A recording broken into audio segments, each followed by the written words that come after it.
Good morning, friends. It's Bob, and we are still in the school of love with Jesus. We are learning how to love well, love God well, love others well. And as we're continuing this discussion, I was reading in a devotional that I use called Day by Day, Emotionally Healthy Relationships Day by Day. And I was reading from Pete Scazzero's book and this whole thing. And he wrote this, and I think it's important for us in terms of our interactions with other people.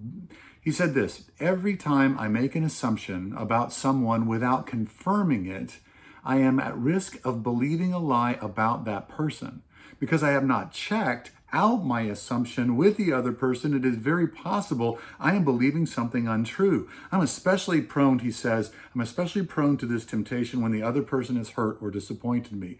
That also makes me more likely that I will pass on my false assumption to others. Now, you know exactly what I'm talking about with this, that somebody hurts us or something and we actually act like that we know what's going on inside of their minds, and we never ask them, we never inquire. And so this is one of the things that busts churches all to heck, is that we make assumptions about what people are thinking and feeling, and we say those things, and then we will spread those things, to other folks in this. And when we do, we put ourselves in peril. We will allow ourselves to be in league with the evil one and his lies that he wants to perpetrate in this whole thing. So what's the moral of the story?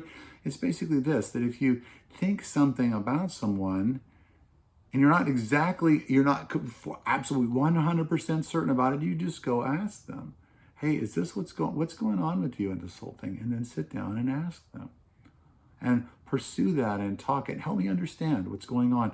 Again, there's that question again. Help me understand you. Help me understand what's going on inside of you. Help me understand, because I'm not sure that I'm thinking right on this whole thing. So would you bring some clarity to that?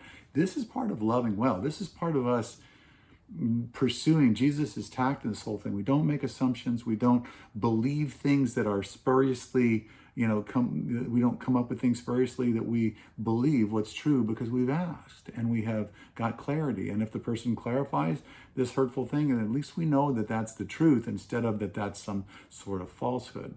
Again, that's our reflection for today, is to make sure that when we have an assumption, that we don't actually just carry assumptions without clarifying those things with the people that we have the assumptions about, that we go and we pursue them, we ask the question, help me understand, and we come to understand each other. That's part of loving well. Thanks so much for joining me today.